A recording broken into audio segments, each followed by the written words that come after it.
global human rights organization Amnesty International has called the planned trial of the protesters a sham and a mockery of the rule of law. In a statement, Amnesty International Nigeria's director, Issa Sanusi, says some of the charges show the desperation of the government to manipulate the criminal justice system and silence critical voices. The organization has called for the charges to be withdrawn immediately. Let's bring in human rights lawyer Deji Adeyanju, who is also a counsel for the protesters accused of treason. And well, good to see you and thanks for your time. Thank you for having me. We're already in court, so let's just see what we can look at, the periphery, like how can we draw the line between the rights of these protesters, linking it to treasonable charges.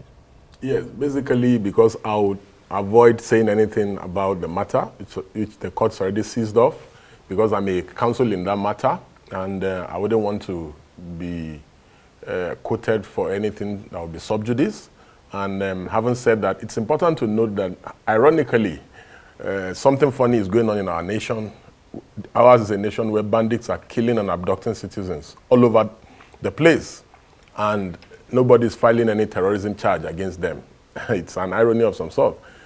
Almost all across the country, filling stations have become almost like a carnival and behavioral activities. You would think that Davido, Burna Boy, and Wizkid combined are performing at the filling stations.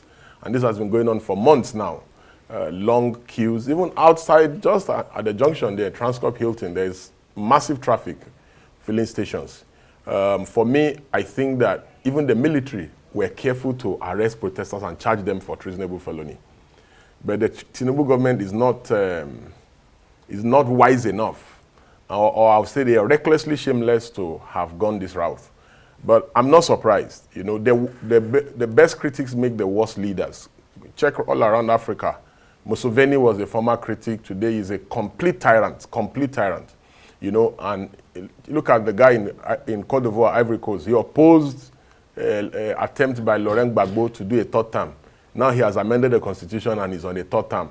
So there's nothing that President Bola Ahmed Tinubu and his men and his cohorts who are desperate to, silence dissent, attack the media. You can see they arresting journalists and also protesters and arraigning them with terrorism and all that. So there's nothing they are doing that is new or unique.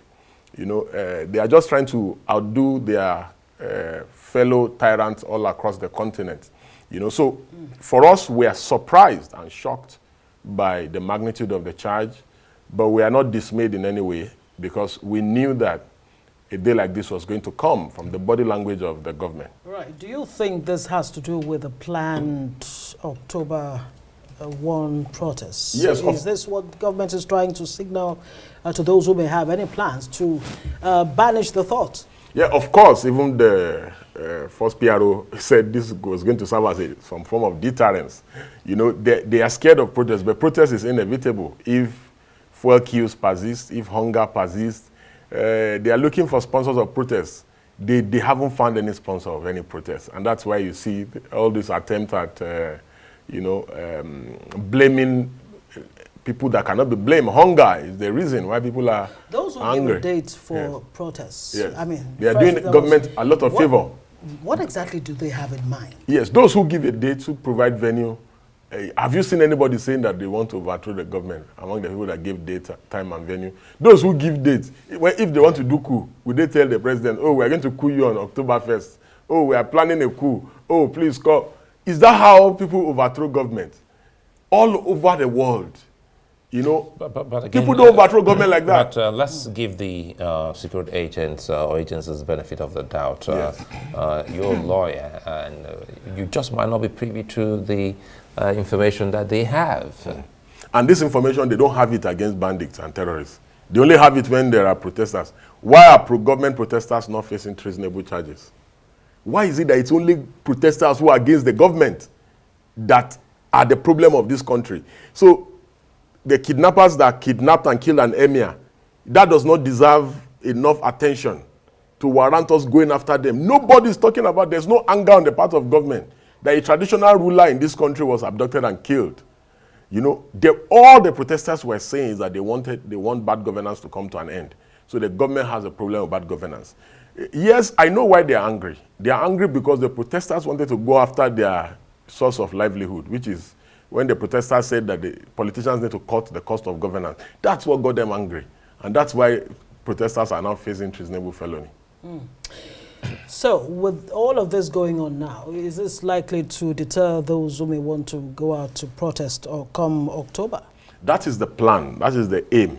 However, protests are not going to stop, trust me. This style, even under the military, did not deter people from protesting. How much more a supposedly democratically elected government. This government and the participants of this government are people that benefited from the June 12th struggle, which was a struggle that was on the wings of protest. All of a sudden, I do not know what the issue is, or what even as we speak, comrades are still being, a comrade was arrested yesterday in church, and members of the church say, why are you arresting him because he protested? They said in the church that he is an armed robber. Well, let's, because we're winding down, you just said supposedly democratically elected government, supposedly, but again, it's a democracy.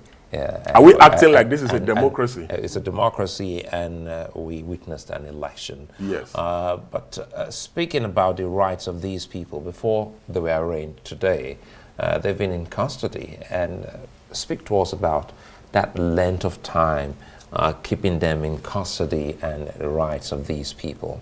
Yeah. Ordinarily, best practice will say that before you even arrest people, you've concluded investigation, you know, and then you subsequently arrest, and after arrest, you arraign them, you know. Even from all that transpired before and after arrest, you can see that these guys were not prepared. They just wanted to arrest people so that other people and other future protests, once they see that people are being arrested for protests, they will be scared of coming out to participate in a protest. So the goal is they know that they are not likely to get anything out of the charge that has been preferred. You know, but I don't want to delve into that. But that is why they kept them for long, to punish them in anticipation that, yes. Are they being well treated in custody so far? The protesters have complained. Even the comrade that was arrested yesterday has sent an SOS to some comrades just this evening that he's been tortured. And that he's been tortured to make confessional statements and say certain things. And we leave it at the discretion of the Nigerian police force to come and disprove and debunk this assertion.